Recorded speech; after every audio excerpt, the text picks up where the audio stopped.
Sponsored by Ram Trucks, built to serve. Back here with Greg Jennings. Oh, yeah. Patriots quarterback Cam Newton has been on a mission since Carolina released him back in March. A mission to prove to the world he's back and he's better than ever before. The former #1 overall pick, the former MVP, the former starting NFL quarterback let all his frustrations with his doubters boil up in his latest Instagram video. It is self-titled Post-Workout Vent Session, and here's why. You know what make this different is they ain't never seen this Cam. They ain't never seen him. Because you want to know how I know? They ain't never seen him.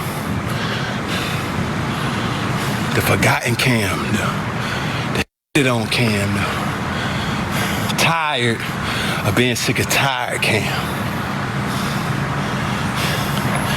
Felt like I was just left to die. You know what I'm saying? It's over with for him. He ain't the same player.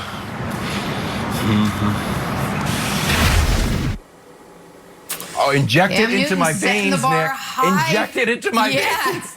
I love it. Wilds watched that and then ran through a wall. Then came back and ran through it a second time. That bar's high for Cam Newton. What do you think, Nick? You buying that we're going to see a Cam Newton like we've never seen before this season for the Patriots? Oh, I'm absolutely buying it, because every time Cam Newton has been doubted, he has come back with an absolute and utter vengeance. He has his issues collegiately, ends up going to junior college. What does he do that junior college season? Undefeated national champion. He then knows he's only going to have to play 1 year of big-time college football. There's questions about his eligibility. There's questions about the circumstance in which Auburn got him.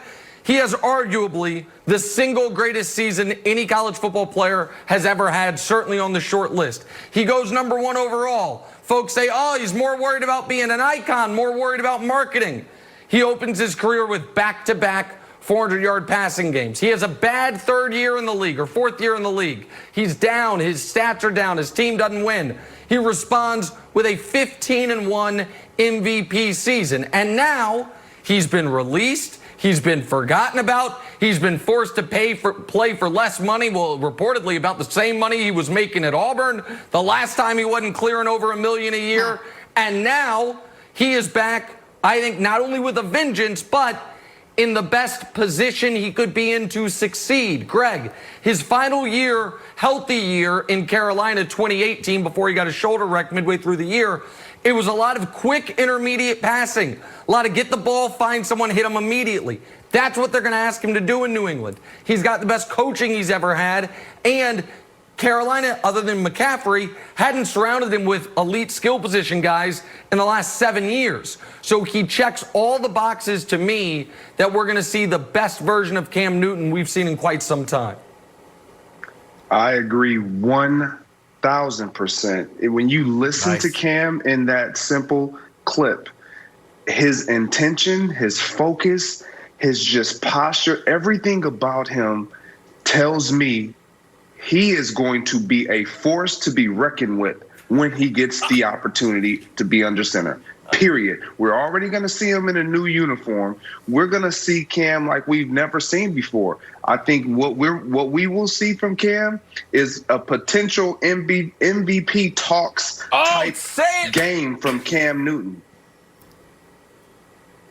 I love it, Greg. I love it. This just gets better and better for me. Nick is now a Patriots fan. Greg's got him as MVP. And look, we've seen a lot of guys move teams. Phillip Rivers on the Colts, like, oh, I'm happy to be here. And Tom Brady went to Tampa Bay, like, oh, football's fun again. And Cam is putting out straight up motivational interviews that you can go and put on your iPhone and play it while you work out and get stronger and bigger and stronger. Also, if we keep the video going, he talks about to his son, he's like, hey, we're going back to Charlotte. Like, nope, we're going to New England. And it's very inspiring. So I know people will be like, no, Wilds, no.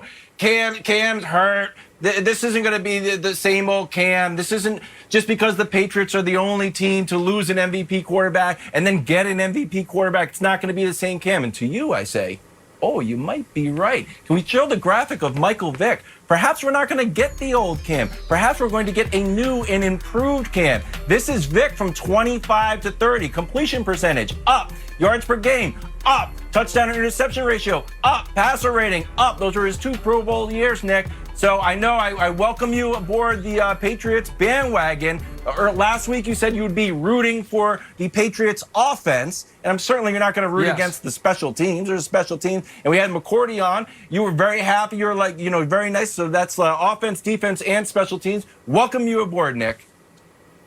Well, I'm not a Patriot fan, but I am a Cam Newton fan, and I do wish him to succeed. I hope he succeeds enough that he can sign with a new team next offseason. But I think you unfortunately raise some really good points. And I do last year, we spent so much time talking about, Jenna, Tom Brady doesn't have the weapons. Tom Brady, it's not okay. We're about to see how good N'Keal Harry actually is. How good Mohamed Sanu, who everywhere he had been in his career until last year in New England, he had excelled, how good he is. And for a quarterback such as Cam, the 2 most important factors, he's about to have the best of his career.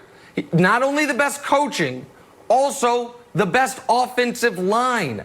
Cam, so in 2015, the Panthers made do with a substandard offensive line that Cam made look better than it actually was.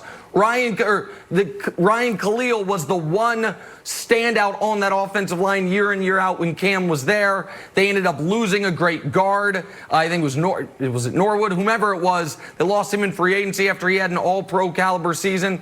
The Patriots are going to give Cam, Jenna, more protection and more of a schematic advantage than he's had at any point in his career. And Greg, what's the biggest intangible that Cam Newton has that almost no other player in the NFL has right now? Organic motivation. The chip on his shoulder is bigger than almost anyone else's chip. We talk week in and week out about players trying to find a way to motivate themselves, get pumped up for the game. They have to read clips and what other people are saying. This is coming from the inside for Cam Newton. It just feels like he couldn't be in a better place to now just get out on the field and prove himself. How much does he have working in his favor with that kind of organic motivation, Greg? I think he has a ton working in his favor. And if you listen to him over the course of this offseason, he's trying to almost contain those emotions and then let them out when he knows he needs to. Because you can't bottle up that amount of, like he talked about, slight frustration, anger at times, disrespect. All of those things, they have to be released. And Cam Newton understands I can't play, so to speak, like that, but I have to be able to express it and let it out in ways that are most impactful and effective, not only for him personally, but for him with the New England Patriots as a team and an organization. Because if they do well and he does well, everyone wins and everyone benefits. But like you said, Jenna, when you can be motivated by things that are organic and you don't have to fabricate anything and try to get yourself up to play, it's a scary sight when you have the talent that young man possesses. Oh, I love it. Wilds? Well, Greg, I've got a question for you. He's working out with N'Keal Harry, worked out with Mohamed Sanu. Do you have any concern of chemistry issues? Do we have enough time? What should he be working on as a receiver? What would you be trying to get done in this offseason?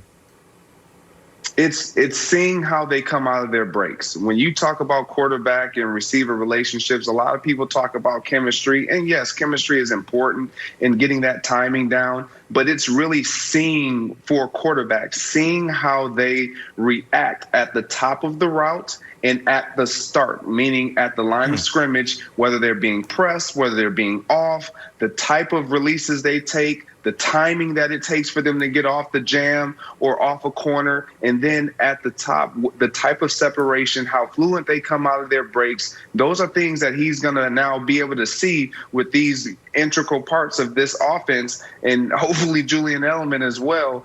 And then that's where the chemistry starts to build. But it's going to be more on Cam than the other guys, because we've seen him be a little errant with his throws. We've seen him not really have the talent that he's going to have now. And it is funny, Nick, because we are talking about the talent now of N'Keal Harry and Julian Edelman and all these guys.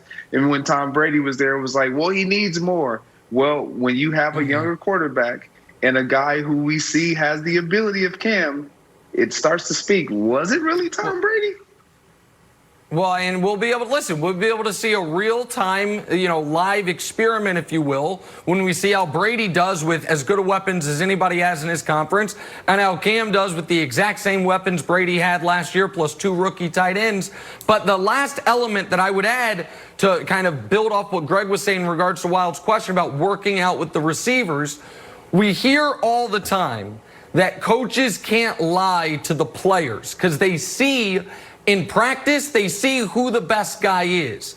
And as far as this narrative that a lot of local Boston beat reporters keep trying to put out there, like, well, Cam not only might not be the week 1 starter, he might not even make the team. That is going to be a harder and harder sell for Belichick inside that locker room when N'Keal Harry and Mohamed Sanu, after catching ducks from Jarrett Stidham in practice last year, are out there working out with Cam this offseason. So I continue to be bullish on Cam starting week 1. I think the Patriots are the 3rd best team in the conference right now. And if you're a Pats fan, as much as it pains me to say, things have just been going swimmingly for you the last few weeks. For us, there Nick, you go, Wiles. Music to your ears. Take a turn, talk some Cowboys. Dallas reportedly not close to reaching a long-term deal with Dak Prescott. Uh-oh. First things first.